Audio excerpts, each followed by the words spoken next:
What up, YouTube? So today we're going to talk about Trap Lord Ross. I only think it's right. It's only right that I cover this guy with as much accuracy as possible. So here we go.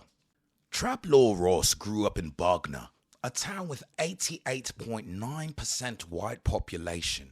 So you can imagine his fascination as a young bloke with black culture and hip hop, having never seen it up close. At 18 years old, he tried to step into the scene with a rap career, dropping tracks like Posh and Bex that read more like a parody of street life than an authentic reflection. Met a bad ting late night on a lurk on an upstate. Bad beat with a shank on her waist. Blonde hair, baddie on her face. Not sure what to do. Am I really gonna shank this chick? We locked eyes for a sec, and then I knew something clicked. Turns out that the chick she's beefing is going out with the G-man's beefing. How convenient. So we jump on a ped and get a gun leaning. Trying to leave both their mums grieving. Scoreboard looking all even. Jeez. When rap didn't pan out, shocking, I know. He pivoted to stand-up comedy. Not those lyrics that's not the comedy. He actually tried stand-up comedy.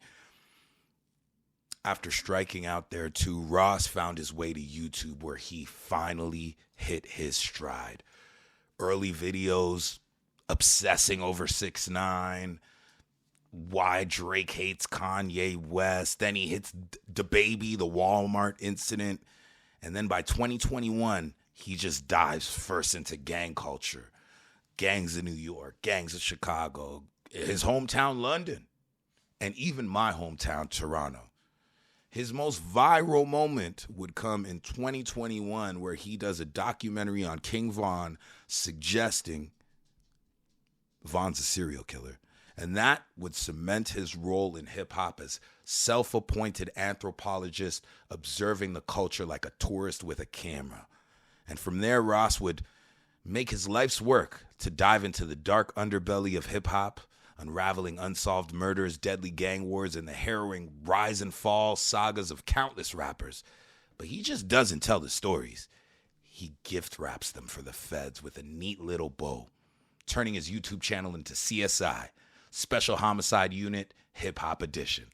Think investigative journalism meets true crime, sprinkled with a little bit more flair just to keep the feds glued to their seats and maybe holding a warrant or two.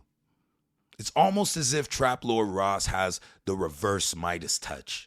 Whatever he covers seems to end up in legal filings instead of platinum records. Young Thug, Yella Beezy, Lil Durk. All around the time he drops these videos, it's starting to feel like these deep dives are more like case studies for prosecutors. At this point, the man might as well start every video with, "Dear District Attorney." It's like, at this point now, he's got enough buzz.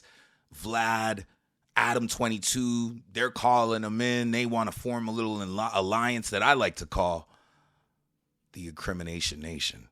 And their mission is to create a digital space where hip-hop artists can spill their secrets, bury themselves in controversies, and inadvertently hand over evidence, all while the trio racks up views for profits off the culture's thirst for attention and respect.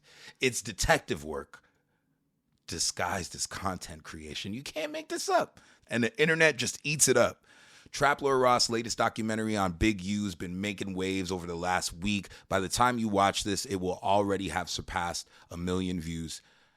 But it's not just another run-of-the-mill deep dive. It's this one, this is his boldest move yet. He actually includes a confrontation with Whack 100, a well-known nemesis of Big U. And he went as far as to threaten the man's life.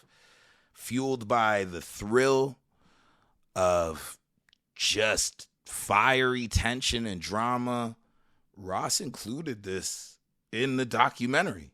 Literally, like, made it so that everyone could see. And then goes as far as to say, in the documentary,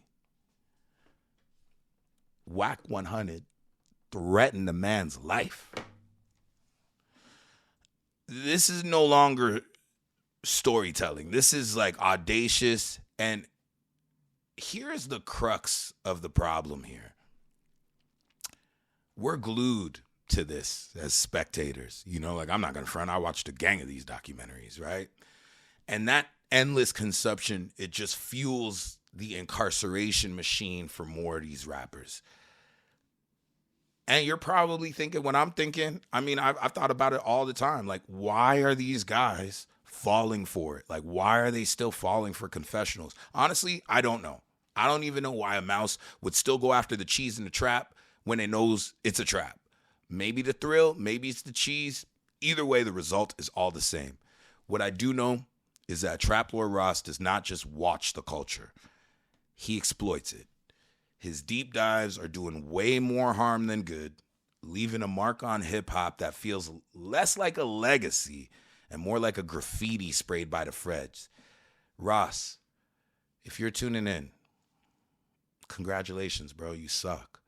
Law enforcement probably has you on speed dial just to thank you for your generous, philanthropic contributions to case closures everywhere. You like what you saw? Subscribe to the channel. I'm Plus, keeping it 100 because that's the only way to do it. Bless up.